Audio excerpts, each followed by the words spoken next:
When Juanita stood in front of that jewelry store window on Michigan Avenue in Chicago, her hands were shaking. Inside the glass case sat a diamond ring that once belonged to her. The same ring Michael Jordan had given her 34 years ago, promising to love her forever. But forever had ended 17 years ago. 2 weeks earlier, Juanita had walked into the same store with that ring in her purse. She needed money desperately. After her divorce from Michael Jordan in 2006, she received $168 million. It was one of the biggest divorce settlements in history. But now, in 2023, that money was almost gone. Bad investments, failed businesses, helping too many people who never paid her back. Juanita was too proud to ask anyone for help, so she decided to sell the one thing she kept from her marriage: the ring. The store manager, Marcus Chen, had called her that morning with an urgent message. "Mrs. Vinoy, you need to come to the store right away. Something has happened with your ring." Juanita's heart was pounding as she walked through the door. Did the buyer back out? Did something go wrong? She desperately needed that money. Marcus led her to his private office. On his desk sat the velvet box that should contain her ring. But something was different. Something had changed. "Mrs. Vinoy," Marcus said quietly, "there was no buyer for your ring." Juanita felt panic rising in her chest. "What do you mean? You said someone was interested." Marcus opened the velvet box and Juanita gasped. The ring was still there, but it looked completely different. The original diamond sparkled as beautifully as ever, but now it was surrounded by smaller stones she had never seen before. Each tiny stone had words engraved on it. "What did you do to my ring?" Juanita whispered. "I didn't do anything," Marcus said gently. "He did." That one word hung in the air like thunder. He. There was only one person who would care about this ring. Michael? Juanita could barely speak. Marcus nodded slowly. "Mr. Jordan came to see me 7 years ago. He asked me to call him immediately if you ever tried to sell your wedding ring. He said you were too proud to ask for help, and the ring would be the last thing you would ever let go of." Juanita's hands began to tremble. 7 years ago? Michael had been watching and waiting all this time, knowing her well enough to predict this exact moment?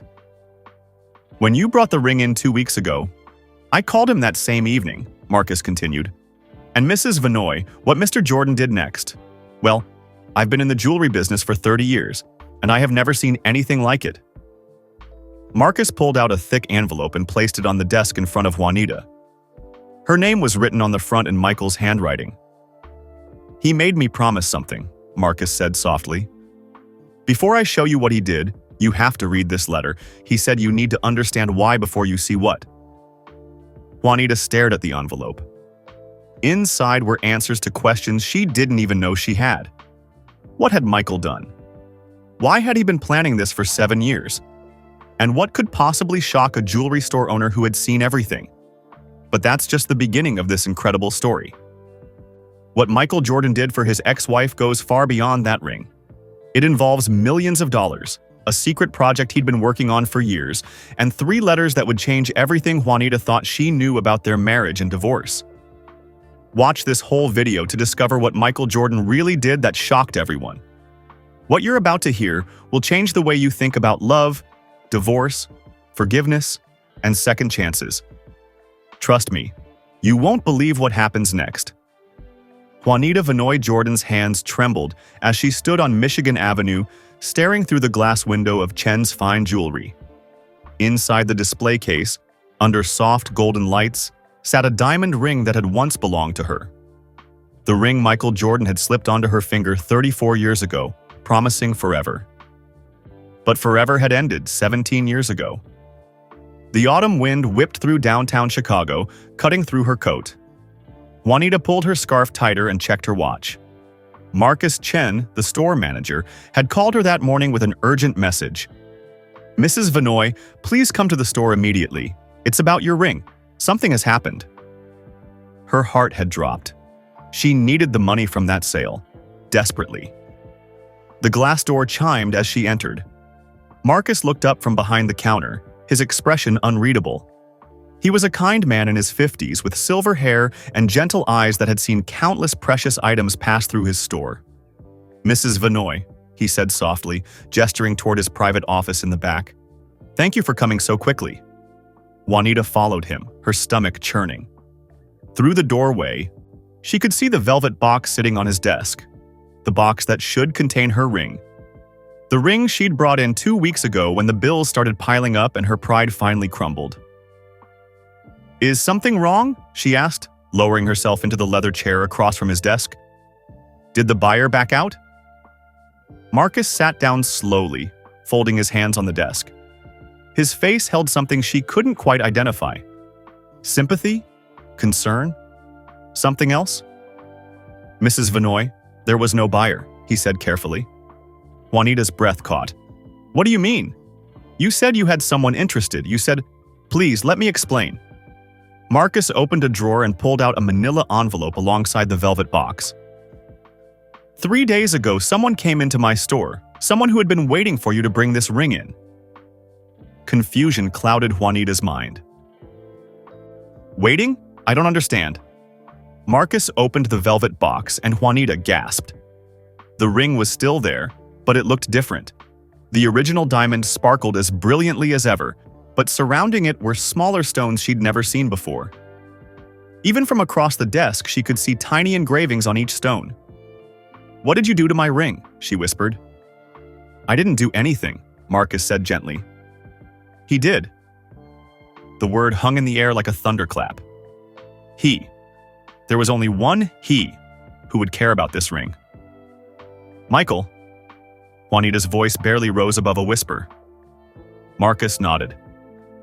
Mr. Jordan came to see me 7 years ago, not long after you and I first met when you brought in some other jewelry for appraisal. He asked me to call him immediately if you ever tried to sell your wedding ring. He said you were too proud to ask for help, and the ring would be the last thing you'd let go of. Juanita's throat tightened. 7 years ago, Michael had been watching, waiting, knowing her well enough to predict this moment. He's been paying me a retainer all these years, Marcus continued, just to watch for this. When you came in 2 weeks ago, I called him that same evening. You had no right, Juanita started, but her anger felt hollow. He made me promise something, Marcus interrupted gently. He pushed the manila envelope across the desk toward her. He made me promise that before I showed you what he did, you would read this letter. He said you needed to understand the why before you saw the what. Juanita stared at the envelope. Her name was written across the front in Michael's distinctive handwriting, the same handwriting she'd seen on birthday cards and anniversary notes throughout their 17-year marriage. Her fingers touched the envelope, but she couldn't bring herself to open it yet. Mrs. Vinoy, Marcus said softly, I've been in the jewelry business for 30 years. I've seen people buy engagement rings, sell divorce rings, pawn family heirlooms. But what Mr. Jordan did? He paused, his eyes glistening. In all my years, I have never seen anything like it. Juanita looked up at him, tears beginning to blur her vision. What did he do, Marcus? Marcus smiled sadly. Everything you deserved 17 years ago. But to understand it, you need to read that letter. And Mrs. Vinoy?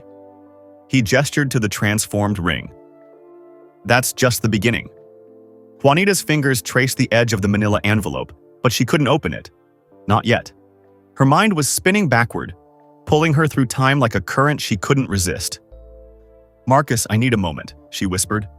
Of course. Take all the time you need. He stood and quietly left the office, closing the door behind him. Alone, Juanita closed her eyes and let the memories wash over her. Chicago, 1987. 28-year-old Juanita Vinoy had never cared about basketball. While the entire city of Chicago buzzed about the Bulls and their rising star, Juanita focused on her job as a loan officer at First National Bank. She had goals: save money, help her mother retire, maybe start her own financial consulting business someday. You need to live a little, her best friend Carmen Rodriguez would say, over coffee at their favorite diner on Southside. Carmen was a nurse at Rush University Medical Center, and she loved setting Juanita up on dates. I live plenty, Juanita would reply, stirring cream into her coffee. I just don't need a man to do it. Not any man, Carmen grinned, but what about a tall, handsome athlete? My cousin works with the Bulls. She could introduce you? Absolutely not. Juanita shook her head firmly. Athletes are too much drama. Too many women, too much travel, too much ego. I want someone who sees me, really sees me. Carmen laughed. Good luck finding that in Chicago right now. Every man in this city is either watching basketball or playing it. One rainy Tuesday in October, Juanita was processing paperwork when the bank's front door opened. A tall figure walked in, water dripping from his jacket. He was soaked through, his shoes squeaking on the marble floor. "Excuse me," he said, approaching her desk. "I need to talk to someone about a loan." Juanita looked up and saw a young man with kind eyes and a nervous smile. He was tall, very tall, but carried himself with surprising gentleness. "Have a seat," she said, gesturing to the chair across from her desk. "What kind of loan are you looking for?" "It's for my mother," he explained, settling into the chair. "She needs some repairs on her house. New roof, some electrical work. I want to help her, but she won't take money from me. She's proud like that. So I thought if I got a loan in my name, paid it back myself, she wouldn't feel like charity." Juanita smiled. A man who understood pride and respected his mother. That was rare. "That's very thoughtful," she said, pulling out a loan application form. "Let me get some information. Your name?" "Michael," he said. "Michael Jordan." Juanita's pen paused on the paper. She looked up at him, studying his face. There was something familiar about him, but she couldn't place it. "Like the basketball player?" she asked. His nervous smile widened into a grin. I am the basketball player." Juanita blinked. She'd seen his face on billboards and in the newspaper, but sitting across from her, wet and worried about his mother, he seemed nothing like those larger-than-life images.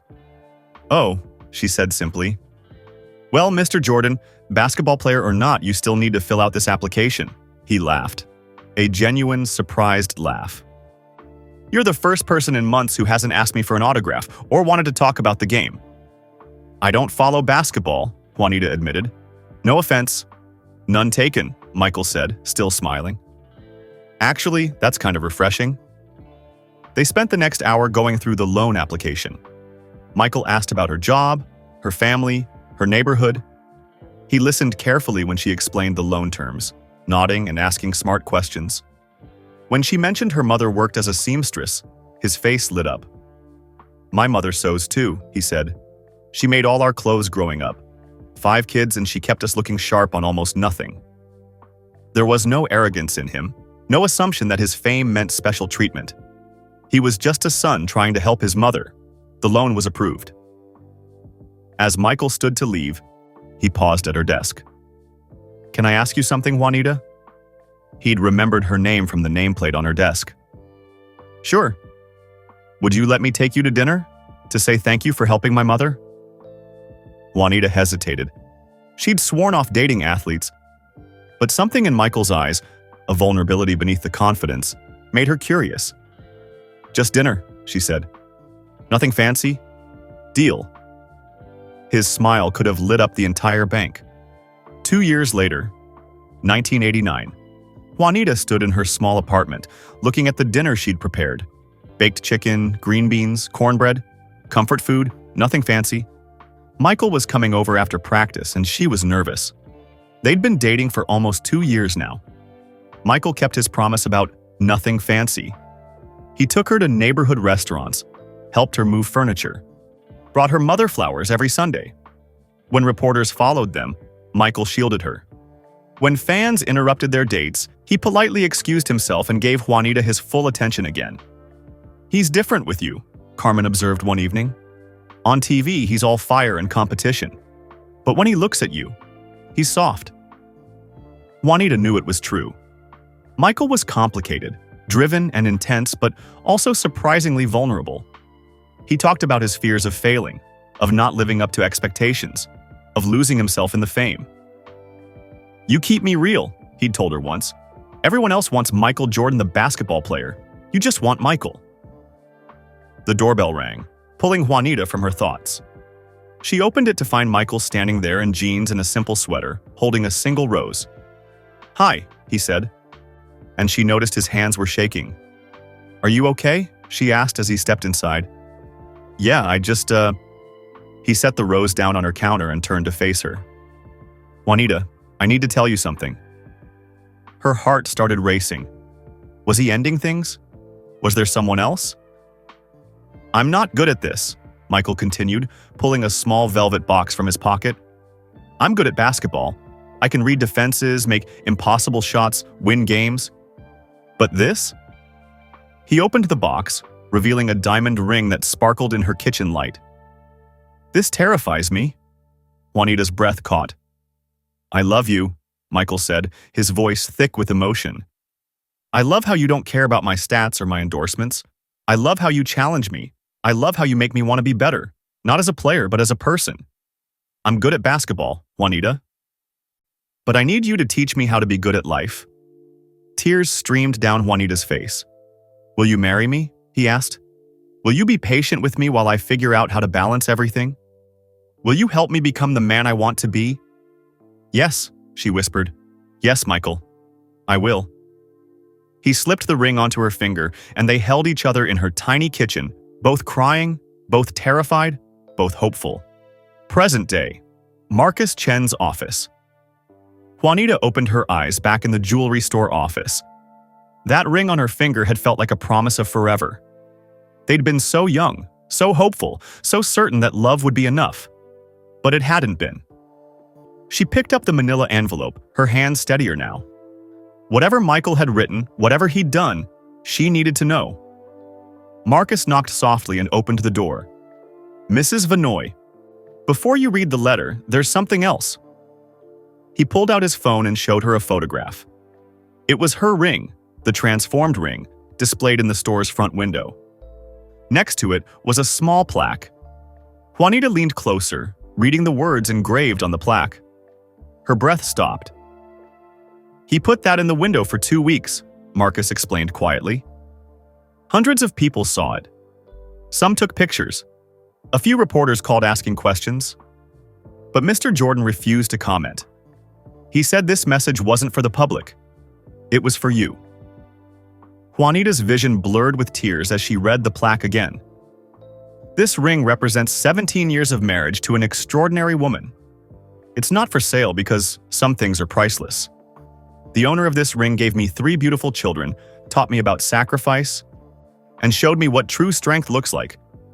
If she ever needs anything, she just has to ask. MJ. Oh, Michael, she whispered. Marcus placed a gentle hand on her shoulder. Read the letter, Mrs. Vinoy. He wanted you to understand everything before you decided what comes next. Juanita nodded, clutching the envelope. Her past and present were colliding, and somewhere in Michael's words waited the truth about why he'd done all this. She opened the envelope with trembling fingers. The letter was thick, several pages of Michael's handwriting on cream-colored stationery. But before Juanita could read the first word, another memory seized her, pulling her back through time once more. She set the letter down gently on Marcus's desk. I need another moment, she said quietly. Marcus nodded with understanding and left her alone again. September 2nd, 1989, Las Vegas. Juanita stood in a simple white dress in a small chapel in Las Vegas. No cameras, no reporters, no crowds. Just her family, Michael's family, Carmen, and a few close friends. Michael held both her hands, looking at her like she was the only person in the world. When he said his vows, his voice cracked with emotion. I promise to always come home to you, he said. No matter how far basketball takes me, you're my home. Juanita believed him. She believed every word. Their first year of marriage was beautiful. Michael played basketball, but he called her every night from away games. He left notes hidden in her purse. Miss you already, and counting down until I'm home. When he was in Chicago, they cooked dinner together, watched movies, talked for hours about everything and nothing. In 1991, their first son Jeffrey was born. Juanita watched Michael hold their tiny baby with shaking hands, tears streaming down his face. I'm going to be the best father, he whispered. I promise you, Juanita. I'm going to do this right. She kissed his forehead. I know you will. But then the Bulls won their first championship, then their second, then their third. And with each victory, Michael belonged less to her and more to the world. 1995. Their Chicago mansion. 7-year-old Jeffrey sat at the kitchen table, drawing a picture of his family. Marcus Jr., age 5, played with toy cars on the floor. Baby Jasmine slept in her carrier beside Juanita as she prepared birthday cupcakes. "Is Daddy coming to my party?" Jeffrey asked without looking up from his drawing. Juanita's heart sank. She'd asked Michael 3 times to confirm. "He'd promised he'd be there." "He said he would, sweetie," she answered carefully. But at 3 o'clock, when Jeffrey's friends arrived with their parents, Michael wasn't there. At 4 o'clock, when they sang Happy Birthday, his seat remained empty. At 5 o'clock, when the last guest left, Jeffrey went to his room and closed the door. Juanita found him lying on his bed, crying silently. "Baby, I'm so sorry," she said, sitting beside him and rubbing his back. "He promised," Jeffrey whispered. "He always promises." "I know. Sometimes grown-ups make mistakes." "I don't care about basketball," Jeffrey suddenly shouted, sitting up. "I don't care if he's famous. I just wanted him to eat cake with me." Juanita pulled her son into her arms, her own tears falling into his hair. She had no words that could fix this. Michael came home at 11 that night. The house was dark, except for the lamp in the living room where Juanita sat waiting. "I'm sorry," he said immediately, seeing her face. "The practice ran long, and then Coach wanted to review plays and—" "He cried himself to sleep," Juanita said quietly. Michael's face crumpled. He sank onto the couch, head in his hands. "I'm a terrible father." "You're not terrible. You're just absent." "I didn't mean to miss it. I just lost track of time." "You always lose track of time, Michael. Basketball time. But your son's childhood? That's on a clock too. And you can't get these years back." Michael looked up at her with anguished eyes. "I don't know how to be both, Juanita. When I'm here, I feel guilty for not practicing. When I'm practicing, I feel guilty for not being home. I can't win." Juanita moved to sit beside him. She took his hand. "Marriage isn't about winning. Being a father isn't about winning. It's about showing up, really showing up. Not just being in the room, but being present." "I'm trying," he whispered. "I know you are. But trying isn't enough anymore. Our kids need you. I need you." Michael pulled her close, and they sat in the dark living room holding each other. For a moment, Juanita thought they'd turned a corner. The next morning, Michael went to Jeffrey's room with a mountain of new toys. Basketball shoes, video games, a new bike. Jeffrey looked at everything, then at his father. "I didn't want toys, Dad. I wanted you." Michael stood there, helpless, not understanding that his son couldn't be won like a championship. 1998. After the 6th championship. The Bulls had just won their 6th NBA championship. Chicago exploded with celebration. Michael was at the absolute peak of his career, the greatest basketball player who ever lived. But in their bedroom, late at night, Juanita and Michael barely spoke anymore. "You did it," Juanita said, sitting on the edge of their bed. 6 championships. Everything you dreamed of." "Yeah," Michael said, but his voice was flat. "Are you happy?" He looked at her, really looked at her, for the first time in months. "I don't know. Are you?" Juanita wanted to lie. She wanted to say yes, everything was fine. They were fine. But she was so tired of pretending. "No," she whispered. "I'm not happy, Michael. I feel like I'm raising our children alone. I feel like I married basketball, not a man." "That's not fair," Michael said, his voice rising. "I'm providing for this family. You live in a mansion. Our kids have everything. Except a father who comes to their school plays, except a husband who remembers our anniversary, except a partner who asks about my day. I'm doing the best I can." "Your best isn't enough." The words burst out of Juanita before she could stop them. The silence that followed was deafening. Michael's face hardened. "Maybe you just don't understand what it takes to be great. Maybe you don't understand what it takes to be a good husband and father," Juanita shot back. They stared at each other across a distance that had nothing to do with the physical space between them. "I need to think," Juanita finally said. "About us." About whether I can keep doing this. Are you threatening to leave me? Michael's voice was sharp with disbelief. I'm telling you, I'm drowning, and you're too busy chasing trophies to notice. 2001. A glimmer of hope. Michael retired from basketball. Juanita thought maybe, finally, they could rebuild what they'd lost. I want to fix this, Michael said one evening. I want to be the husband you deserve. Then we need help, Juanita replied. Real help. Counseling. Michael hated the idea at first. Champions didn't need counseling, but he saw the pain in Juanita's eyes and agreed. In their therapist's office, Dr. Patricia Williams asked Michael a simple question. When was the last time you asked Juanita about her dreams? Michael opened his mouth, then closed it. He had no answer. When was the last time you told her about yours? Dr. Williams asked Juanita. I stopped having dreams, Juanita said quietly. I just had responsibilities. The therapy helped them talk. Really talk. Michael began to understand that his competitive nature, the thing that made him unstoppable on the court, made him impossible at home. He had to win every argument. He couldn't be vulnerable. He couldn't admit weakness. Being vulnerable feels like losing, Michael admitted in one session. But marriage requires vulnerability, Dr. Williams explained. Without it, you're just two people living in the same house. They tried. Michael started coming to dinner every night. He asked Juanita about her volunteer work at church. They planned a trip to Hawaii, just the two of them. In Hawaii, walking on the beach at sunset, Michael held Juanita's hand like he used to when they were dating. I love you, he said. I know I'm not good at showing it, but I do. I love you too, Juanita replied. I just wish love was enough. It has to be enough, Michael said desperately. I don't know what else to give you. And that was the problem. Juanita didn't need more things. She needed more of him, the real him, not the legend, not the competitor, just Michael. 2002, the first divorce filing. Juanita filed for divorce in January 2002. The media exploded with speculation. Michael was devastated. Please don't do this, he begged her. Give me one more chance. Juanita saw the pain in his eyes. Genuine, raw pain. She saw their children's faces, confused and scared. She saw 17 years of history.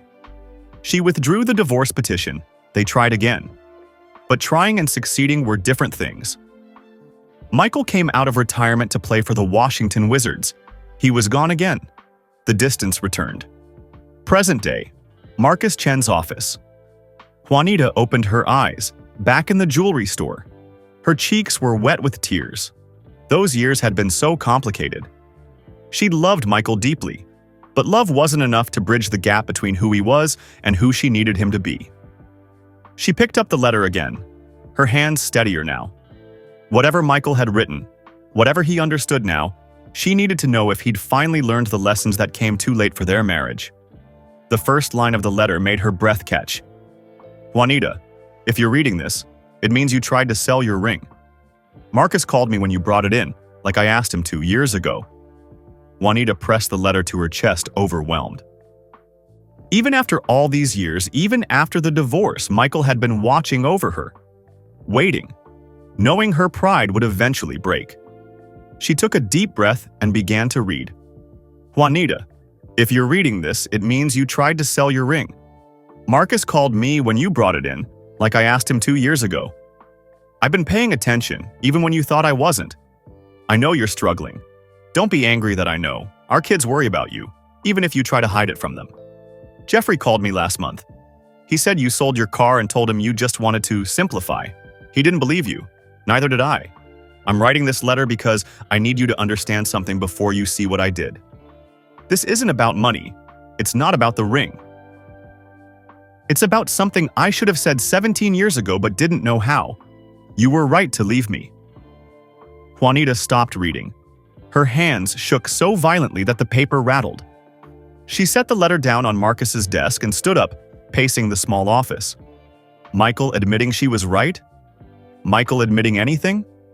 This wasn't the man she'd divorced. She forced herself to sit back down and continue reading. I spent our entire marriage trying to win.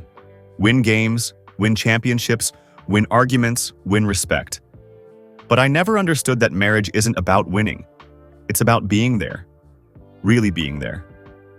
You tried to tell me, that night after Jeffrey's birthday, in Hawaii, during counseling, you told me in 100 different ways that you needed a partner, not a champion. But I couldn't stop competing long enough to hear you. Juanita's mind drifted back to the moment when she knew their marriage was truly over. April 2006. The final conversation. Juanita sat in their living room overlooking Lake Michigan. The house was too big, too quiet, too empty even when everyone was home. Jeffrey was 17 now, preparing for college. Marcus Jr. was 15, deep into his own teenage world. Jasmine was 8, still young enough to believe her parents might work things out. But Juanita knew they wouldn't.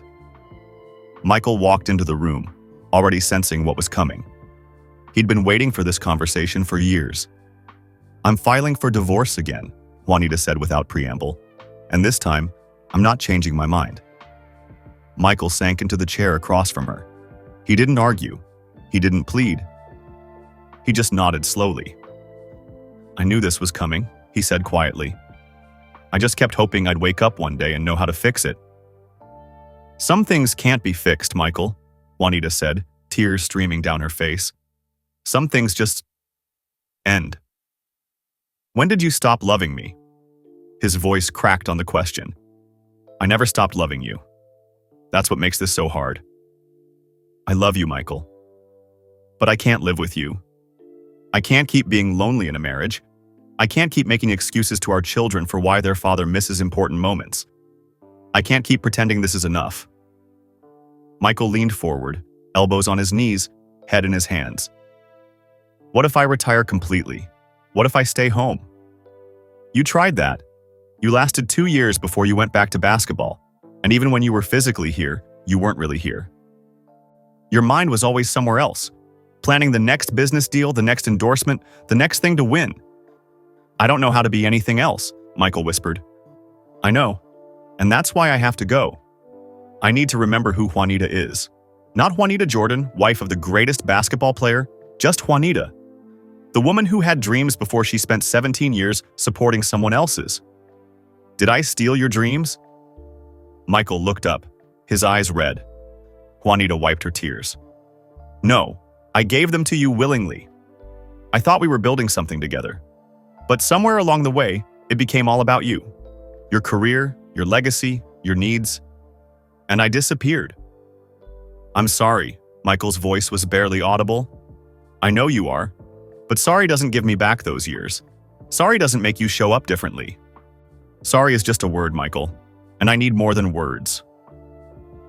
They sat in silence as the sun set over the lake, painting the sky in shades of orange and purple. It was beautiful and sad, like their marriage. "The kids," Michael started. "We'll be fine," Juanita finished. "We'll co-parent. We'll be respectful. We'll protect them as much as we can. But Michael, I need you to promise me something. Anything. Be the father to them that you couldn't be during our marriage. Now that you don't have to balance being a husband, just be their dad. Really be there for them. They need you." "I promise," Michael said. And this time, Juanita believed him. The divorce, 2006. The divorce proceedings took months. Lawyers, negotiations, media speculation.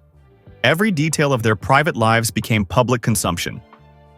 Juanita received $168 million in the settlement, one of the largest divorce settlements in history.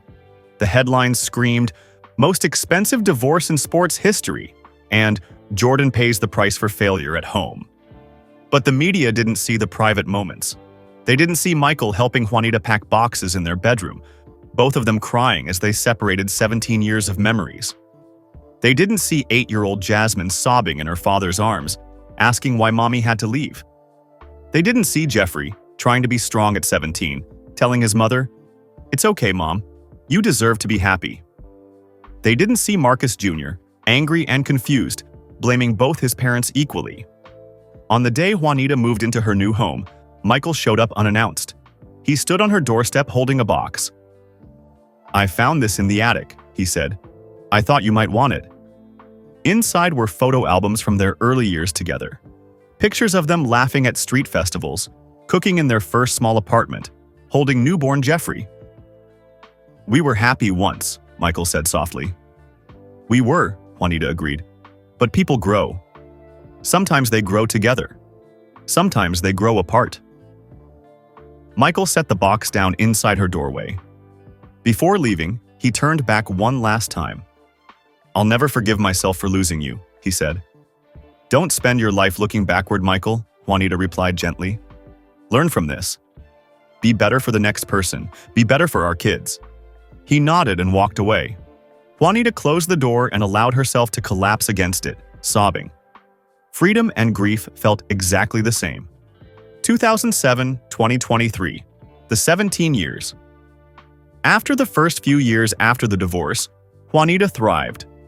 She traveled to places Michael had always been too busy to visit. She took art classes.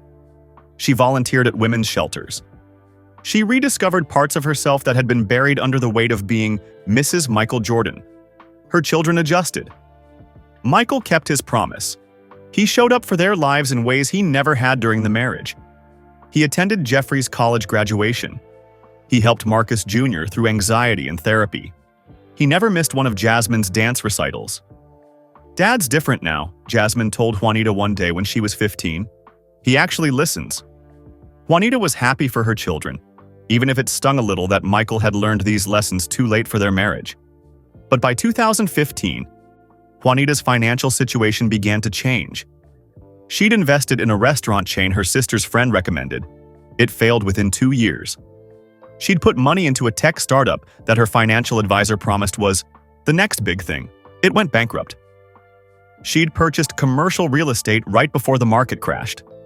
She'd also been generous, too generous. Her sister needed help with medical bills.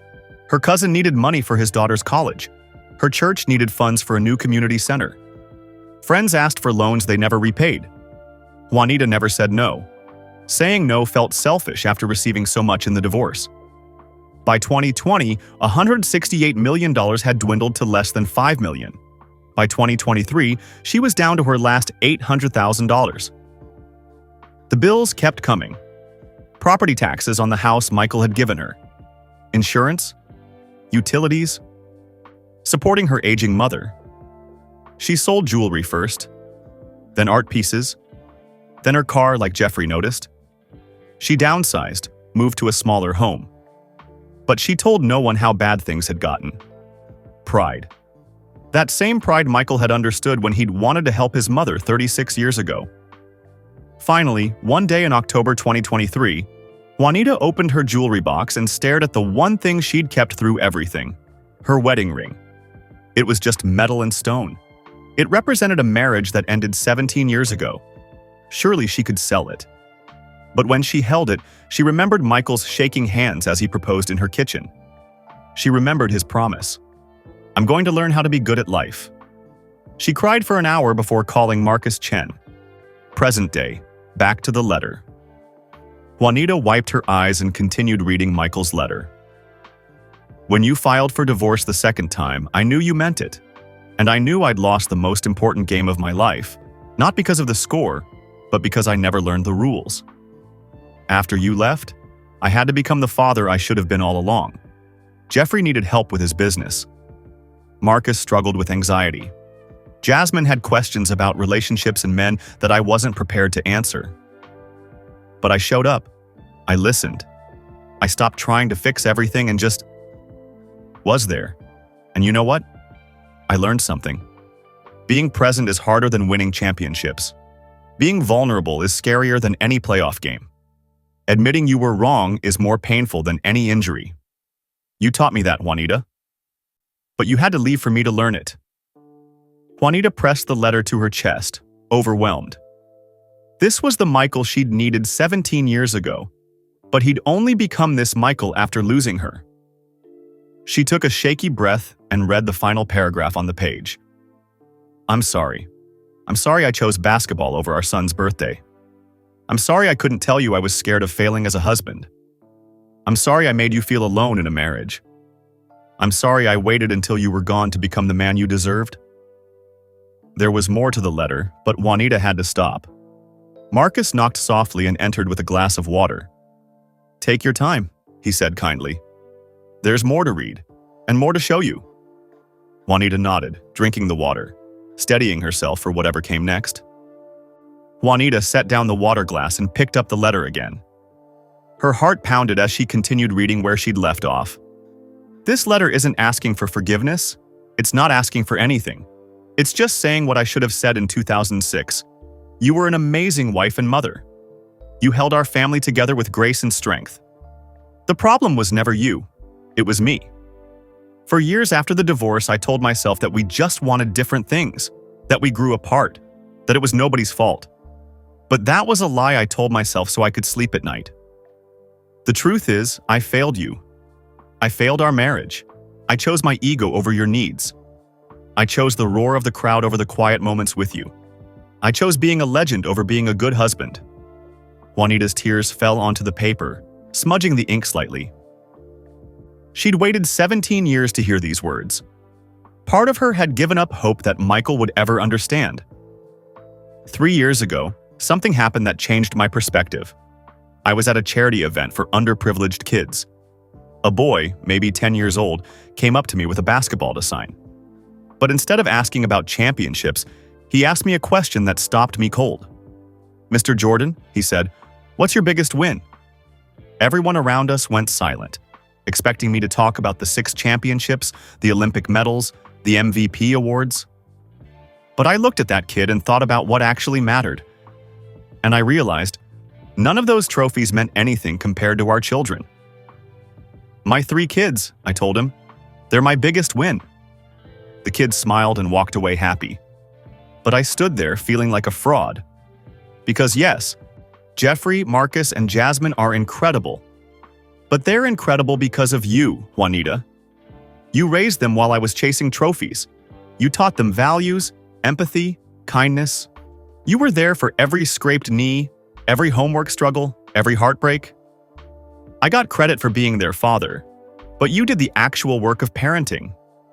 Juanita closed her eyes, remembering all those nights alone with sick children, all those school events where she made excuses for Michael's absence, all those times she had to be both mother and father. That night after the charity event, I couldn't sleep. I kept thinking about my biggest win and my biggest loss. My biggest loss wasn't failing to win a 7th championship or losing endorsement deals. My biggest loss was you. Losing your trust, losing your partnership. Losing the chance to grow old with the woman who saw me before I was Michael Jordan the legend.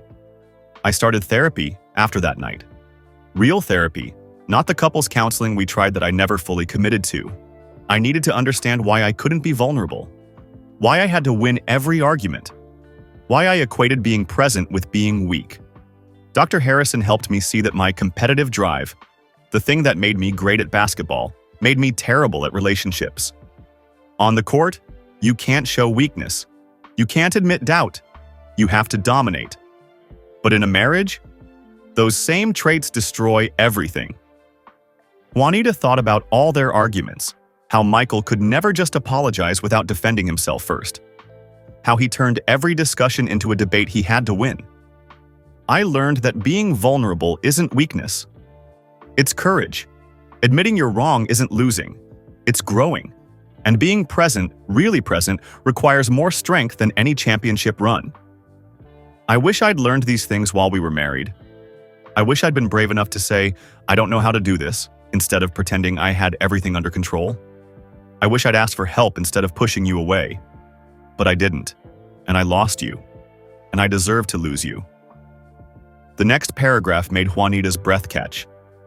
6 months ago, Jeffrey called me. He was worried about you. He said you'd been making small comments about money, about downsizing, about simplifying your life. He knows you too well, Juanita. He knows those words mean you're struggling but too proud to ask for help. I hired a private investigator. Don't be angry. I needed to know if you were okay. What I learned broke my heart. The failed investments, the restaurant that went under, the real estate crash. But more than that, all the people you helped. Your sister's medical bills, your cousin's daughter's college tuition, your church's community center, friends who needed loans. You gave and gave and gave, just like you did during our marriage. You gave everything to everyone else and kept nothing for yourself. That's who you are, Juanita. That's who you've always been. The most generous person I've ever known. But generosity without boundaries becomes self-destruction. Juanita wiped her eyes. He was right. She'd never learned to say no, never learned to protect herself first. When the investigator told me you were down to your last savings, I knew what would happen eventually. You'd sell the house, the furniture, the jewelry. And finally, you'd sell the ring, the last piece of our marriage, the last thing you kept that connected you to those 17 years. So I went to Marcus Chen 7 years ago. I gave him a retainer and a simple instruction. If Juanita Vinoy ever tries to sell her wedding ring, call me immediately. Don't let her sell it. And give her this letter. I knew this day would come. I knew your pride would finally break. And I wanted to be ready. Juanita looked up at the office door, processing this revelation. Michael had been preparing for this moment for 7 years. Watching. Waiting. Planning. By now, Marcus has shown you what I did to the ring. I had it redesigned with stones representing our children, Jeffrey, Marcus, and Jasmine. I added the words family, love, and always because that's what you gave me, even when I didn't deserve it. I also had Marcus display it in his window with a plaque. I wanted the world to know, not for publicity but for truth, that you were an extraordinary wife, that you deserved better than what I gave you, that some things are priceless, and I wanted you to know that if you ever needed anything, ever, all you had to do was ask. I would be there, not as your ex-husband trying to win you back, but as someone who owes you a debt that can never be fully repaid. The letter continued on one more page. Juanita's hands trembled as she turned it over. But I didn't just redesign the ring, Juanita. I did something else. Something I should have done years ago. Do you remember the college fund you started for Jasmine? The account you opened with $10,000 when she was born? You thought I didn't know about it, but I did. I watched you make deposits every month, even when money was tight. Even after the divorce, you kept adding to it. I've restructured that account. It's now a trust fund, not just for Jasmine, but for you. Check your email when you get home. You'll find the account details and new balance. It's $2.5 million, Juanita. Before you protest, let me explain. This isn't charity. This isn't me trying to buy your forgiveness or assuage my guilt. This is what I owed you all along: security, partnership, and the freedom to not worry about money. You held our family together for 17 years while I built my empire. You sacrificed your dreams so I could chase mine. You never asked for recognition or credit, but you deserve both. This money is yours to use however you want.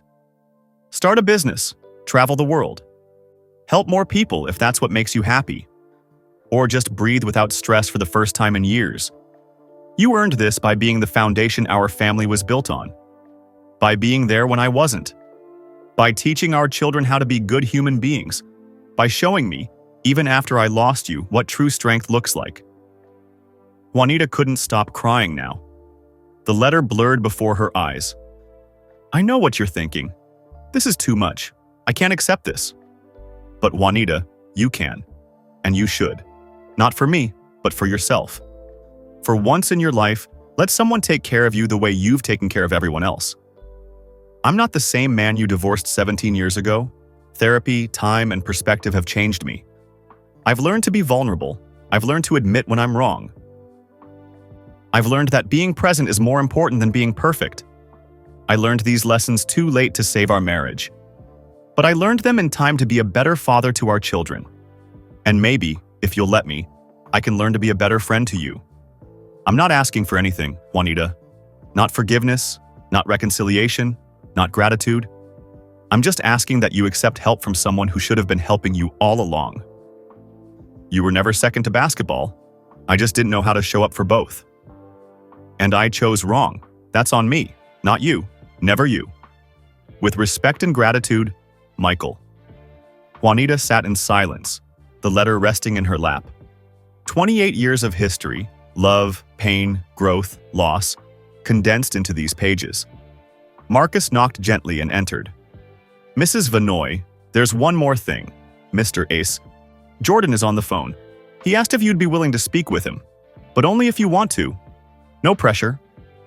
Juanita looked at the redesigned ring in its velvet box, the letter in her hands, and thought about the trust fund that would change everything. She thought about Michael at 25, nervous and fumbling with a ring box in her kitchen. She thought about Michael at 43, unable to be vulnerable or present. And now, Michael at 60, finally understanding what she'd tried to tell him for 17 years. "Yes," she whispered. "I'll talk to him." Marcus handed her his phone. Juanita's heart raced as she lifted it to her ear. "Hello, Michael." "Juanita." Michael's voice came through the phone, soft and uncertain. It was so different from the confident, commanding voice she remembered. "Did you read the letter?" "Yes." Her own voice was barely a whisper. "All of it?" "Every word." There was a long pause. Juanita could hear Michael breathing on the other end, could sense him gathering courage. "I meant every word," he finally said. "I'm not trying to fix anything or win you back. I just needed you to know that I finally understand. You didn't fail our marriage. I did. And you shouldn't have to struggle because of my failures." "Michael, this is too much," Juanita started. "It's not enough," he interrupted gently. "It'll never be enough to make up for the years I wasn't present. But it's a start." Juanita closed her eyes, tears still streaming down her face. "Why now? After 17 years, why now?" Michael was quiet for a moment. When he spoke again, his voice was thick with emotion. "Last month, I was at a charity basketball game. Afterward, a reporter asked me the usual questions, legacy, greatest moments, that kind of thing. But then a kid in the crowd, maybe 12 years old, shouted a question that everyone laughed at. What did he ask?" Juanita found herself genuinely curious. "He asked what my biggest regret was." Michael paused. "Everyone expected me to say something about basketball, a missed shot, a loss, whatever. But you know what came to mind immediately? That night after Jeffrey's 7th birthday. When he said he didn't want toys, he wanted me." Juanita's throat tightened. She remembered that night so clearly. "I've carried that moment for 28 years, Michael continued.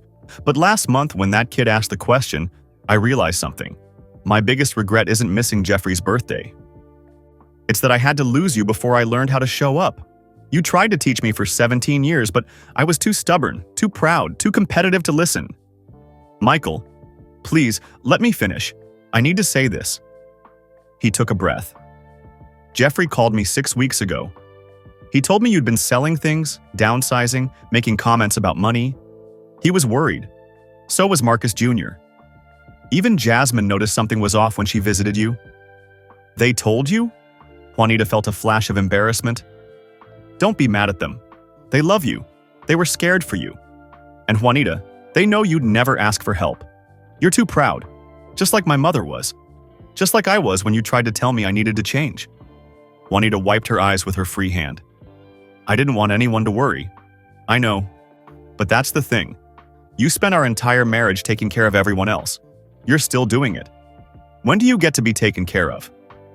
The question hung in the air. Juanita had no answer. "The trust fund isn't charity," Michael said firmly. "It's not guilt money. It's what I should have given you in the divorce. True security and partnership. You held our family together while I built an empire. You deserve to benefit from that empire too." "I got $168 million in the divorce," Juanita protested weakly. "And you spent it helping everyone else, didn't you?" Michael's voice was gentle, not accusatory. "Your sister's medical bills, your cousin's daughter's college, your church, friends who needed loans they never repaid. Am I wrong?" Juanita said nothing, which was answer enough.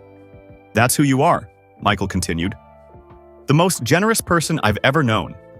But generosity without boundaries becomes self-destruction. Someone needs to take care of you for once. Let it be me. Not as your husband, I lost that right. But as the father of your children. As someone who owes you more than he can ever repay." "I don't know what to say," Juanita whispered. "Say you'll stop selling your memories. Say you'll stop struggling alone. Say you'll let me be the partner in your success that I never was in our marriage." Marcus Chen stood quietly by the door, giving Juanita privacy but staying close in case she needed anything. She looked at the redesigned ring again, seeing her children's names engraved in the stones. "Can I ask you something?" Juanita said into the phone. Anything. Are you okay, Michael? Is something wrong? This feels like… I don't know. Like you're trying to make amends before I die? Michael's laugh was soft, sad. I'm not dying, Juanita. At least not that I know of. But 3 years ago, I had a health scare. Nothing serious, but it made me think about mortality, about legacy, about what really matters. What happened? High blood pressure, stress-related issues. The doctor said I needed to slow down, take better care of myself. It wasn't life-threatening, but it was a wake-up call. I started thinking about what I'd leave behind when I'm gone. He paused, and Juanita could hear the vulnerability in his voice, something she'd rarely heard during their marriage. My basketball legacy is secure, Michael continued. People will remember the championships, the records, the shoes, but my life legacy, that's our children. That's the example I set for them about manhood, marriage, and making things right. They're wonderful kids, Juanita said softly. Because of you. I want Jeffrey, Marcus, and Jasmine to see that their father made terrible mistakes but took responsibility. That he honored their mother even after divorce. That real strength is admitting when you're wrong and doing everything possible to make amends. Juanita felt something shift inside her. Not forgiveness exactly, but something close. Understanding, maybe. Or acknowledgement that people could change, even if the change came too late. There's something else, Michael said hesitantly. Marcus has something more to show you. I didn't just set up the trust fund. There's another gift, a bigger one. But I wanted to ask you about it first over the phone, before you see it. What is it? Juanita's heart started racing again. Do you remember what you told me during our last counseling session? Right before you filed for divorce the second time? Juanita thought back to 2006, to that therapist's office, to the moment she knew it was truly over. I said a lot of things in counseling, Michael. You said your dream, if money was no object, was to create a community center. A place where families could get help staying together. Where parents could take classes on communication and parenting. Where kids could get tutoring and mentoring. You said you wished you could build something that would help other couples avoid what we went through. Juanita's breath caught. She'd forgotten about that conversation. It had been a throwaway comment during a particularly painful session, when the therapist asked what she'd do with her life after the divorce. You remembered that? She whispered. I remember everything you said, Juanita. I just didn't listen at the time. But I'm listening now. Marcus stepped forward and placed a large envelope on the desk in front of Juanita. She stared at it, her hand still holding the phone. What is this, Michael? Open it, please. With trembling fingers, Juanita set down the phone on speaker and opened the envelope. Inside was a thick stack of documents. The first page was a deed to a property in North Carolina. Michael, what did you do? Her voice shook. Keep looking, he said through the speaker. The next pages showed architectural plans for a beautiful building. A community center with a gym, classrooms, a commercial kitchen, office spaces, and a memorial garden. The detail was incredible. Someone had spent months designing this. It's near Charlotte where my basketball legacy is centered, Michael explained. But this center won't be about basketball. It'll be about families, about giving people the resources and support they need to stay together. Everything you said you wanted to build. Juanita found a page titled Endowment Fund. The number at the bottom made her gasp. $5 million, she breathed. Fully funded, Michael confirmed. You'll never have to worry about money for operations, staff salaries, programs, nothing. You run it however you want. Or you hire people to run it. Or you don't run it at all. The choice is completely yours. Michael, I can't, this is… Juanita couldn't form words. Look at the name, he said softly. Juanita flipped to the next page. At the top, in elegant script, was the proposed name for the center, the Juanita Vanoy Family Empowerment Center. Below it, a mission statement, dedicated to strengthening families through education, support, and community, in honor of a woman who held her own family together with grace, strength, and unconditional love. Juanita covered her mouth with her hand, sobbing. You always said you wanted to help families stay together, Michael said, his own voice breaking. You wanted to create opportunities for people like us, from regular neighborhoods who just needed a chance and some support.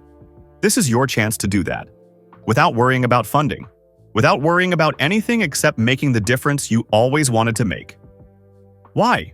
Juanita managed to ask through her tears. Why are you doing all this? Because you deserve it. Because our children deserve to see their mother honored. Because I spent 17 years taking from you, your time, your energy, your dreams. It's time someone gave back to you. Marcus handed Juanita a tissue. She wiped her face, trying to compose herself. I'm not asking you to forgive me, Michael continued. I'm not asking for anything. I just want you to have what you always deserved. Security, respect, and the chance to live your dreams instead of supporting someone else's. I don't know what to say, Michael. This is overwhelming. I know. Take your time. Think about it. But Juanita? Yes? Keep the ring, not as my ex-wife, but as the mother of my children, as the woman who shaped who I eventually became. As a reminder that some things are priceless and shouldn't be sold. Juanita looked at the ring with her children's names engraved on it. I'll keep it, she said softly. Good. She could hear the relief in Michael's voice. There's one more thing I want to ask you, and please, feel free to say no. There's no pressure. What is it? Next Friday night, I want to take you, Jeffrey, Marcus, and Jasmine to dinner, as a family. Not because we're married, but because you're all the most important people in my life. Will you come? Juanita looked at the ring, the letter, the trust fund documents, the community center plans. She thought about 17 years of pain and distance. She thought about 3 beautiful children. She thought about a man who finally learned the lessons she'd tried to teach him, even though it came too late. Yes, she said finally. I'll come to dinner. Thank you. Michael's voice was thick with emotion. Thank you for everything, Juanita. For the years we had. For our children. For giving me a chance to finally do something right. After they said goodbye, Juanita sat in Marcus Chen's office, surrounded by the evidence of Michael's transformation. The man she'd divorced 17 years ago could never have done this. That man couldn't be vulnerable, couldn't admit fault, couldn't put someone else's needs first. But this Michael, the one who wrote that letter, who planned for 7 years, who remembered her forgotten dreams, this was someone different. This was someone who had finally learned what she'd been trying to teach him all along. 1 week later, Juanita stood in her bedroom holding up 2 dresses. Her daughter Jasmine sat on the bed, watching with an amused smile. Mom, you're acting like this is a first date, Jasmine teased. She was 25 now, working as a marketing director in Charlotte, smart and confident, a perfect blend of both her parents. It's not a date, Juanita said quickly. It's just dinner with the family. Uh-huh, Jasmine grinned. That's why you've changed outfits 3 times. Juanita sighed and sat down on the bed beside her daughter. I'm nervous. Is that silly? After everything, the marriage, the divorce, 17 years apart, I'm nervous about dinner. Jasmine took her mother's hand. It's not silly. Dad's different now, Mom. I don't know if you've noticed during our visits, but he's really changed. He actually listens. He asks questions. He's present. I know. Juanita looked down at the redesigned ring on her right hand. She'd been wearing it every day since leaving Marcus Chen's jewelry store. That's what makes this so complicated. Part of me wishes he'd been this person when we were married. But he wasn't ready then, Jasmine said wisely. Some people need to lose everything before they learn what matters. Dad lost you, and it broke something in him. But it also fixed something. When did you get so smart? Juanita smiled through tears. I learned from the best. Jasmine squeezed her mother's hand. Wear the blue dress. It's Dad's favorite color, but more importantly, it's yours. The restaurant. That evening, Juanita arrived at Meridian, a quiet Italian restaurant on the north side, the same place where she and Michael had their first date 36 years ago. Her hands trembled slightly as she gave her name to the hostess. Right this way, Mrs. Vinoy, the hostess said warmly. Your family is already here. The private dining room in the back held a round table set for 5. Jeffrey stood first when she entered. At 34, he looked so much like his father, tall, athletic, with that same intense focus. But his smile was all Juanita's, warm, genuine, welcoming. "Mom." He wrapped her in a tight hug. "You look beautiful." Marcus Jr. was next. At 32, he was quieter than his siblings, more introspective. He worked as a therapist now, helping others navigate anxiety and mental health. His own struggles had led him to a calling. "Hey, Mom," he said, kissing her cheek. "Thanks for coming." Jasmine bounced over and hugged her. "Told you the blue dress was perfect." Then Michael stood up from his chair. He was 60 years old now, his hair graying at the temples, lines around his eyes that hadn't been there during their marriage. But he still carried himself with that familiar confidence. Except now there was something else. Humility, peace, gentleness. "Juanita." He didn't move to hug her, respecting her space. "Thank you for coming." "Thank you for inviting me," she replied, her voice steadier than she felt. They sat down around the table, and for a moment, there was awkward silence. Then Jeffrey raised his wine glass. "I want to make a toast before dinner," he said, looking around at his family. "These past 17 years haven't been easy for any of us. Divorce split our family into 2 homes, 2 schedules, 2 versions of normal. But we survived. We stayed connected. And I think we need to acknowledge the 2 people who made that possible." He turned to his mother. "Mom, you never said a bad word about Dad to us. Even when you had every right to be angry, to turn us against him, you protected his image. You taught us that people are complicated. They can love you and still fail you. You taught us that forgiveness isn't weakness, it's strength." Juanita's eyes filled with tears. Jeffrey turned to his father. "And Dad, you finally became the father we needed. It took losing Mom to wake you up, but you woke up. You showed up. You listened. You grew. And that matters." He raised his glass higher. "So here's to both of you. To Mom, for being the strongest person I know. And to Dad, for becoming the man Mom always believed you could be. Better late than never." To Mom and Dad, Jasmine and Marcus Jr. echoed, raising their glasses. Michael looked at Juanita across the table, his eyes glistening. "To your mother," he said quietly. "The most extraordinary woman I've ever known." They drank, and the tension in the room eased. Dinner was served. Classic Italian dishes that reminded Juanita of their early dates. As they ate, conversation flowed naturally. Jeffrey talked about his sports management company. Marcus Jr. shared stories from his therapy practice. Jasmine described a new marketing campaign she was launching. For the first time in years, they felt like a family again. Not the family they'd been during the marriage, fractured and tense, but something new, something healthier. Halfway through dinner, Marcus Jr. set down his fork and looked at his parents. "Can I say something?" he asked. "Of course, sweetheart," Juanita replied. Marcus Jr. took a breath. "I was 15 when you got divorced. The perfect age to be angry at everyone. And I was. I was angry at both of you for years." Michael's jaw tightened, but he stayed quiet, listening. "I blamed Dad for not being there," Marcus Jr. continued, "and I blamed Mom for giving up.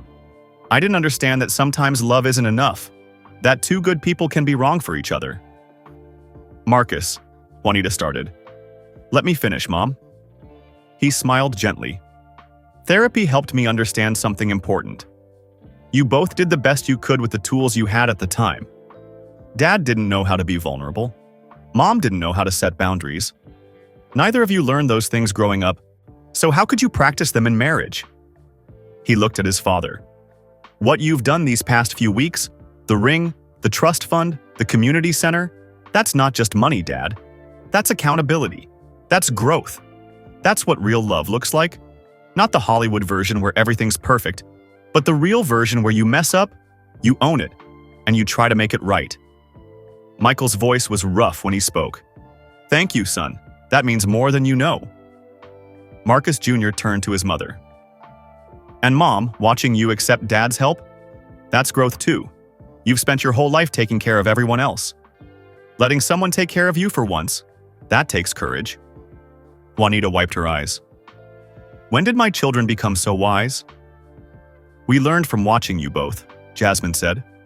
The good and the bad. You showed us that marriage is hard, that people fail, but you also showed us grace, dignity, and how to rebuild after everything falls apart. As the main course plates were cleared, Michael pulled an envelope from his jacket pocket and slid it across the table to Juanita. "What's this?" she asked. "Open it." Juanita opened the envelope to find a letter signed by all three of her children. Her hands shook as she read, "Mom, Dad told us what he did with the ring, the trust fund, and the community center. He asked our permission first because he wanted to make sure we understood this wasn't about getting back together. It was about honoring you. We want you to know. We agreed immediately. In fact, we told him it was long overdue. You sacrificed everything for us. You put your dreams on hold so Dad could chase his. You held our family together even when it was breaking. You never asked for recognition or credit. We're proud of Dad for finally growing into the man you always deserved. But we're prouder of you for never losing yourself, even when everyone else was taking pieces of you. We love you both. Separately, you're amazing parents. Together at this table, you're showing us what mature love looks like. Respecting each other, supporting each other, choosing each other's well-being even when romance is gone. Thank you for this example. Thank you for everything. Love, Jeffrey, Marcus, and Jasmine." Juanita pressed the letter to her chest, overwhelmed. "You three are the best thing I ever did." "We're the best thing you both did," Jeffrey corrected gently. "Together." As dessert was served, tiramisu, Juanita's favorite, the conversation turned lighter. They shared memories, laughed at old stories, reminisced about family vacations and holiday disasters. Michael told a story about the time 5-year-old Jasmine had convinced him to wear a princess crown to her tea party, and a photographer had caught the moment. The picture became famous. Michael Jordan, the toughest competitor in sports, wearing a pink crown and holding a tiny teacup. "I'm not ashamed to admit it," Michael said, grinning at Jasmine. "That tea party was scarier than any playoff game. You were a demanding hostess." "I had standards," Jasmine laughed. "Still do." As the evening wound down, Jeffrey, Marcus Jr., and Jasmine excused themselves one by one, leaving Michael and Juanita alone at the table. "They planned this," Juanita observed. "Probably," Michael agreed. He stood and offered his hand. "Walk with me? Just for a minute?" Juanita hesitated, then took his hand. They walked out to the restaurant's small garden patio, fairy lights twinkling overhead. "Thank you for tonight," Michael said, releasing her hand but staying close. "For giving me a chance to do this right." "It was nice," Juanita admitted. "Seeing everyone together, feeling like a family again." "We're still a family," Michael said. "Just a different kind, maybe a better kind." They stood in comfortable silence, listening to the city sounds around them. "Juanita, can I tell you something?" Michael asked. "Of course." "I don't expect anything from you. Not forgiveness, not friendship, not anything. But I want you to know that these past 3 years of therapy, of growth, of learning to be better, you were the motivation for all of it." "Michael," I kept asking myself, what would Juanita think? Would she be proud of this choice? Would she see that I finally understand? He turned to face her fully. "You were always my compass, even after you left. Especially after you left." Juanita's heart ached with a complicated mixture of sadness and hope. "I'm glad you found your way. I really am." "The community center groundbreaking is in 6 weeks," Michael said. "I'd like to be there, if that's okay with you." "I'd like that," Juanita replied honestly. "And maybe we could have coffee sometime, just to talk, as friends." Juanita looked at this man, her first love, her ex-husband, the father of her children, someone who had hurt her deeply and was now trying desperately to make amends. "Maybe," she said softly. "Let's take it slow." "Slow is good," Michael smiled. "I've learned that speed doesn't win everything." As Juanita drove home that night, she felt something she hadn't felt in years. Peace. Not the peace of resolution or closure, but the peace of possibility. The peace of knowing that people could change, that hurt could heal, that families could transform into something new and still be whole. Her phone buzzed with a text from Michael. "Thank you for tonight. Thank you for 17 years of marriage. Thank you for 3 incredible children. Thank you for showing me what strength really means. You're extraordinary. MJ?" Juanita smiled, tears on her cheeks, and drove home to her quiet house that suddenly felt a little less lonely. Juanita woke up the next morning to sunlight streaming through her bedroom window. For the first time in months, she didn't feel the immediate weight of anxiety about bills, about money running out, about what she'd have to sell next. She looked at the redesigned ring on her nightstand, picked it up, and slipped it onto her right hand. The stones with her children's names caught the morning light. Her phone showed 3 missed messages, one from each of her children. Jeffrey: "Mom, last night was special. Thank you for giving us that. Love you." Marcus Jr.: "Proud of you, Mom, for everything. Always." Jasmine: "Best family dinner ever. P.S. Dad couldn't stop smiling. Just saying." Juanita smiled and made herself coffee. As she sat at her kitchen table, she opened her laptop and logged into her email. The trust fund documents were there, just as Michael had promised.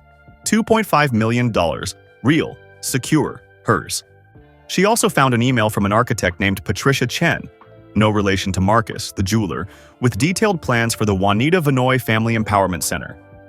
There was a note. "Mrs. Vinoy, Mr. Jordan hired me 6 months ago to design this center based on notes he'd kept from your conversations years ago. He asked me to create a space that would feel warm and welcoming, not institutional. A place where families would want to come for help without feeling ashamed. I hope I've captured your vision. Please let me know any changes you'd like to make. The project is entirely yours to shape. Patricia." Juanita scrolled through the plans, amazed at the detail. There were classrooms for parenting workshops, a commercial kitchen for cooking classes and job training, a gym where kids could play safely, office spaces for counselors and social workers, even a community garden. One room was labeled the Quiet Room, a meditation and reflection space with comfortable chairs and soft lighting. The note beside it read, "Mr. Jordan said you always talked about how people need a safe place just to breathe when life gets overwhelming." Tears filled Juanita's eyes. Michael had remembered conversations from 15, 20 years ago, details she'd forgotten herself. Her phone rang. It was Carmen Rodriguez, her best friend since before Michael, the one who'd tried to set her up with athletes all those years ago. "Girl, you better tell me everything," Carmen practically shouted through the phone. "Jeffrey called me this morning and said you all had family dinner last night. How was it? How was Michael? Did he—" "Carmen, breathe," Juanita laughed. "I'm breathing. Now talk." Juanita spent the next hour telling Carmen everything. The ring, the letter, the trust fund, the community center, the dinner. Carmen listened, occasionally gasping or exclaiming. "So what does this mean?" Carmen finally asked.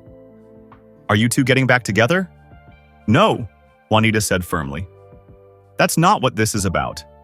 We're not the same people we were. Our marriage ended for real reasons. But Michael has changed, Carmen. He's done real work on himself, and he's trying to honor me, not win me back." "That's almost more romantic," Carmen observed. "Loving someone enough to let them go but still making sure they're okay." "It's complicated," Juanita admitted. "The best things always are." 6 weeks later, Charlotte, North Carolina. Juanita stood on an empty lot in Charlotte, wearing a hard hat and holding a golden shovel. Around her stood her 3 children, Michael, the architect Patricia Chen, local government officials, and about 50 community members who'd heard about the project. It was the groundbreaking ceremony for the Juanita Vinoy Family Empowerment Center. A local pastor opened with a prayer. Then the mayor spoke about the importance of family support services. Finally, Juanita was invited to the microphone. She'd prepared a speech, but looking at the faces around her, especially her children and Michael, the prepared words felt wrong. "I'm not good at public speaking," she began, her voice shaking slightly. "For most of my life, I was content to work behind the scenes, supporting other people's dreams. That was enough for me." She paused, gathering courage. But life has taught me something important. It's okay to have your own dreams. It's okay to be supported instead of always being the supporter. It's okay to accept help when you need it. She looked directly at Michael. Someone once told me I was too proud to ask for help. He was right. I thought asking for help meant I was weak or had failed somehow. But real strength is knowing when you can't do it alone. Michael's eyes glistened with tears. This center represents something important to me, Juanita continued, addressing the crowd again. Too many families fall apart because they don't have support, because they're struggling alone, because they think asking for help means admitting defeat. This will be a place where families can come without shame, where they can learn communication skills, get counseling, take parenting classes, find job training, and most importantly, breathe. Just breathe without judgment. She looked at her children. I didn't save my own marriage. I'm not standing here as an expert on how to make relationships work. I'm standing here as someone who learned hard lessons about partnership, sacrifice, and self-care. And I want to share those lessons so maybe other families won't have to learn them the hard way. The crowd applauded. Jasmine was crying openly. Jeffrey had his arm around his sister. Marcus Jr. smiled at his mother with pride. After the ceremony, as people mingled and took photos, Michael approached Juanita. That speech was perfect, he said quietly. It was honest, she replied. I'm done pretending things were perfect when they weren't. Can I show you something? Michael pulled out his phone and showed her a photo. It was the original display from Marcus Chen's jewelry store, the ring in the window with the plaque honoring Juanita. I saved this, Michael said. I wanted to remember this moment, the moment I finally did something right. Juanita studied the photo. Michael, can I ask you something? Anything. Why did you really do all this? And I want the complete truth, not the noble version you told me in the letter. Michael was quiet for a long moment. When he spoke, his voice was raw with emotion. 3 years ago, I was diagnosed with high blood pressure and early signs of heart disease. The doctor said it was stress-related, manageable, not life-threatening if I took care of myself. But it scared me. Juanita's hand went to her heart. Michael, I'm fine now, he assured her quickly. I changed my diet, started exercising differently, reduced stress. But that diagnosis made me think about death, about legacy, about what I'd leave behind. He looked out at the construction site. Everyone will remember Michael Jordan, the basketball player, the championships, the brand, the shoes. But who will remember Michael Jordan, the man, the husband, the father? Our children will, Juanita said softly. Yes, and I want them to remember someone who took responsibility for his failures. Someone who honored the woman who gave him everything. Someone who learned and grew, even if it took losing everything first. Michael turned back to Juanita. I did this for our kids as much as for you. I want Jeffrey to see how a man should treat the mother of his children. I want Marcus Jr. to understand that therapy and growth aren't weakness. I want Jasmine to know her father finally learned to be vulnerable. That's the real truth, he continued. Not just guilt or regret, though I have plenty of both, but wanting to leave a legacy that matters. Wanting our children to see me do something truly right before I'm gone. Juanita reached out and squeezed his hand. That's the most honest thing you've ever said to me. I'm learning. Michael smiled sadly. Slowly. But I'm learning.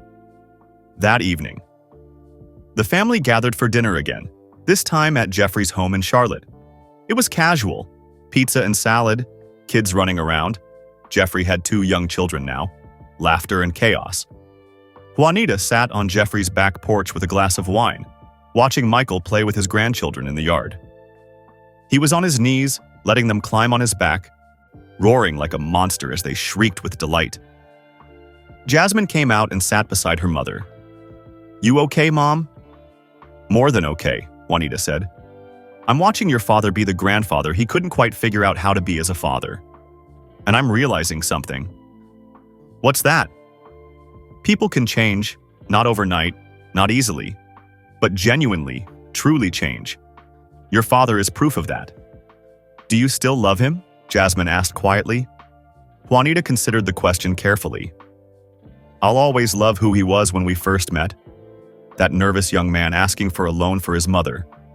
And I respect who he's become now. But romantic love? That ended a long time ago, sweetie. And that's okay. We're building something different now. Something maybe more valuable. Genuine friendship and partnership in raising you three. I think that's beautiful, Jasmine said. Not everything has to be a fairy tale to be meaningful. Michael looked over and caught Juanita's eye. He smiled. Not the competitive smile from his playing days, but something gentler, more genuine. She smiled back. Later, as Juanita prepared to leave, Michael walked her to her car.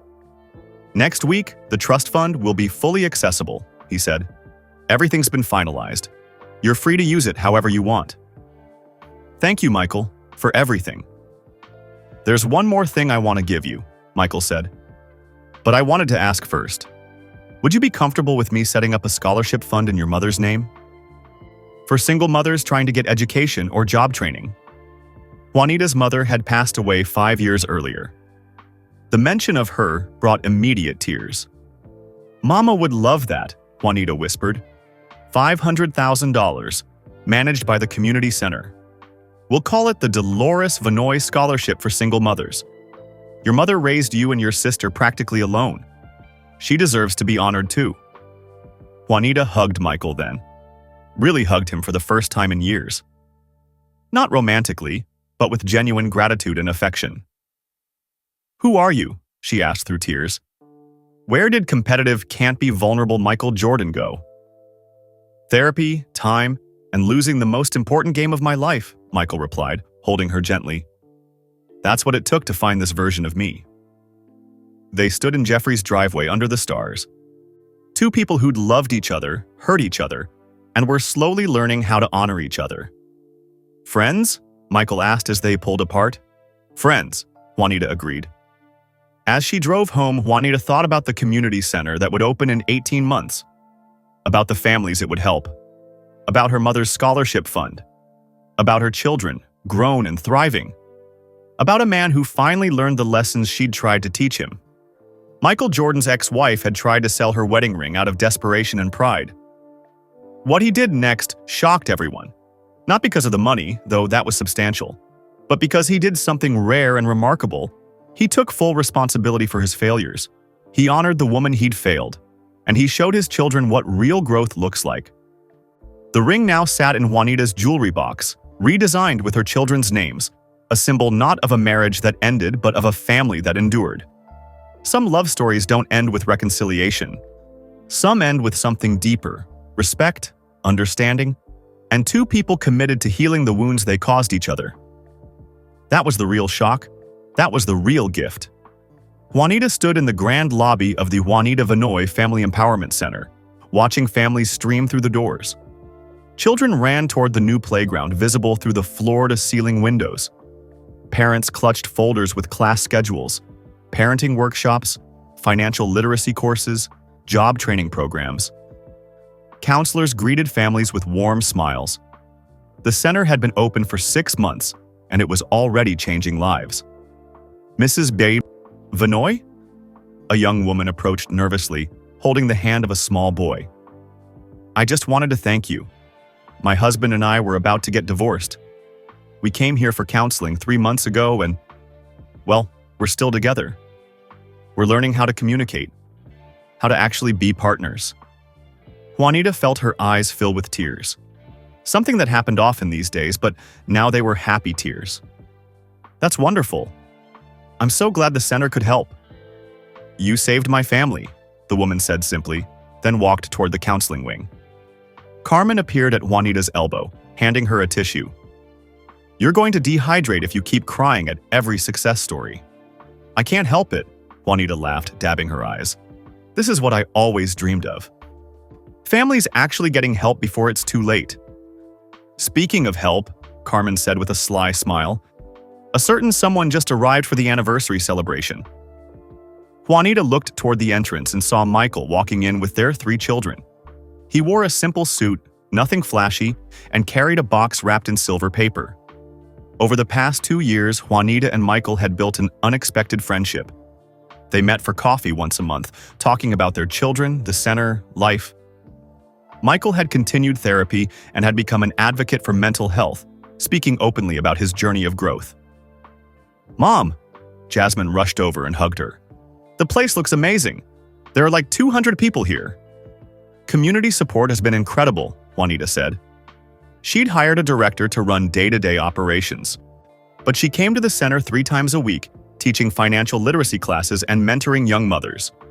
Jeffrey and Marcus Jr. joined them, both dressed nicely for the celebration. Michael hung back, letting the children have their moment with their mother. "We have a surprise for you," Jeffrey announced. "All of us, including Dad." "What kind of surprise?" Juanita asked suspiciously.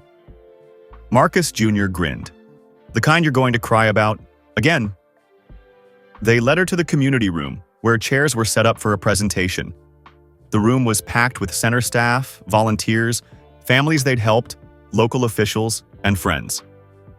On the wall behind the small stage was a large photograph of Juanita's mother, Dolores Vanoy, smiling warmly. Below it, a banner read, "First Annual Dolores Vanoy Scholarship Recipients." Juanita's hand flew to her mouth. "We're giving out the first scholarships today," Jasmine explained. 10 single mothers are receiving full funding for education or job training. Dad wanted you to meet them and present the awards. Michael approached and handed Juanita the silver-wrapped box. "Open it first." Inside was a leather-bound book. Juanita opened it to find pages filled with letters, dozens of them. "What is this?" she whispered. "Letters from families the center has helped," Michael explained quietly. "I asked people to write about what this place means to them, what you mean to them. I thought you should know the impact you're making." Juanita randomly opened to a page and began reading. "Dear Mrs. Vanoy, my name is Rachel and I'm 32 years old. 6 months ago, my husband and I were screaming at each other every night. Our 2 kids were scared and sad. I didn't know how to fix it and we couldn't afford therapy. Then I found your center. The counseling was free. The parenting classes taught us how to talk to each other. Today, my husband kissed me goodbye this morning and told me he loved me. That hasn't happened in 2 years. You gave me my marriage back. Thank you doesn't seem like enough. Rachel Martinez." Juanita couldn't continue reading. She clutched the book to her chest, overwhelmed. "There are 73 letters in there," Michael said softly. 73 families who are still together because you built this place, because you turned your own pain into purpose." The ceremony began.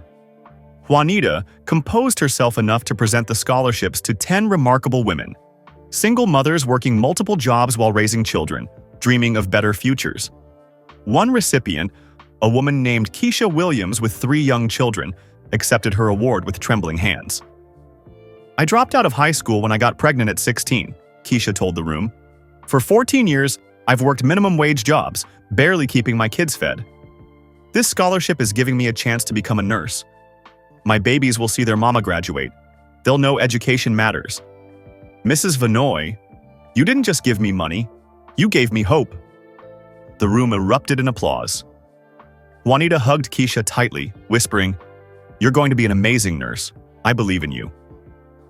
After the ceremony, as people mingled and ate refreshments, Michael found Juanita standing alone in the memorial garden, a peaceful space with benches and flowers dedicated to families healing from loss.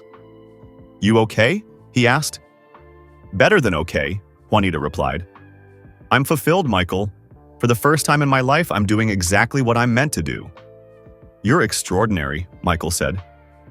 "I knew that 36 years ago, but I didn't appreciate it. I didn't honor it.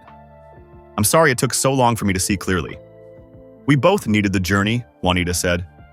"The pain, the divorce, the years apart. Maybe we needed all of it to become who we are now." Michael was quiet for a moment. "I'm seeing someone," he said suddenly. "Dating, I mean.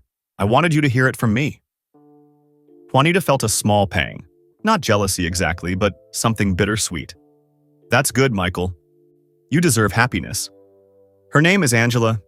She's a college professor, never been married, no interest in basketball. She's teaching me about art and literature, making me read books. He smiled. "You'd like her."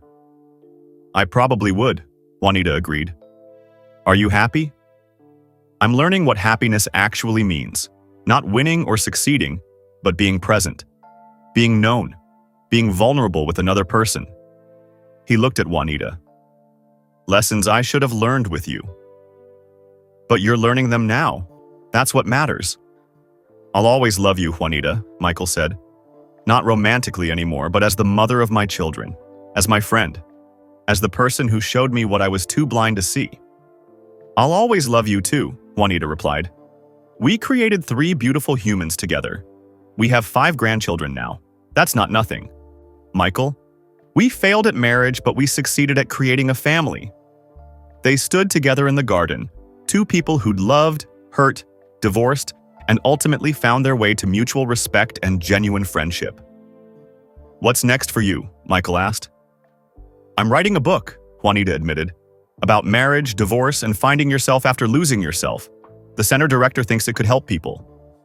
It will, Michael said confidently. Your story, our story. It's messy and real. People need messy and real. Jeffrey appeared at the garden entrance. Mom, Dad, they're cutting the anniversary cake. You need to come do the honors together. Juanita and Michael walked back inside, where their entire family waited. Children, grandchildren, friends, and the extended family they'd built through the center. As they cut the cake together, cameras flashing, Juanita thought about the wedding ring she'd tried to sell 2 years ago. The ring that had started this whole journey. That ring now sat in a display case in the center's lobby, along with a plaque explaining its story. This ring represents a 17-year marriage that ended, but a family that endured. It was redesigned to honor 3 children and the power of transformation. When you're struggling, remember, endings can become new beginnings. Failure can become wisdom. And sometimes the greatest love is learning to honor what was while building what can be. Michael raised his glass of sparkling cider. To Juanita, he announced to the room, the strongest person I know, the best mother our children could have asked for. And the woman who taught me that real winning isn't about trophies. It's about becoming someone worthy of the people who love you. To Mom, the children chorused. As everyone drank and applauded, Juanita caught Michael's eye across the table. He smiled, that genuine, peaceful smile he developed over years of therapy and growth. She smiled back, her heart full. Michael Jordan's ex-wife had tried to sell her wedding ring in a moment of desperation. What he did next shocked everyone. He took responsibility. He honored her. He used his wealth not to control or impress, but to empower. He showed their children what real manhood looks like, not dominance, but growth. Not perfection, but accountability. And in doing so, he gave Juanita something more valuable than any settlement. Her dreams realized, her mother honored, her purpose fulfilled, and her family whole in a new and beautiful way. The ring wasn't just jewelry anymore.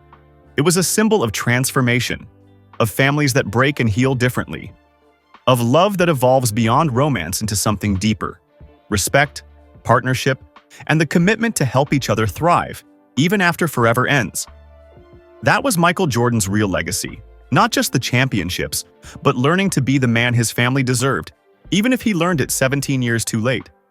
Some lessons cost everything to learn. But once learned, they change everything. So that's the incredible story of how Michael Jordan shocked everyone when his ex-wife tried to sell her wedding ring. A story about growth, accountability, and honoring the people who deserved better. Now we want to hear from you. Where are you listening from? Drop your city and country in the comments below. We love connecting with viewers from all around the world. If this story touched your heart, please hit that like button and subscribe to our channel. When you subscribe, you help us spread more stories of kindness, forgiveness, and transformation to people who need to hear them. And don't go anywhere yet. Click on the video appearing on your screen right now for another amazing story that will inspire you. Thanks for watching, and remember, it's never too late to become the person you were meant to be.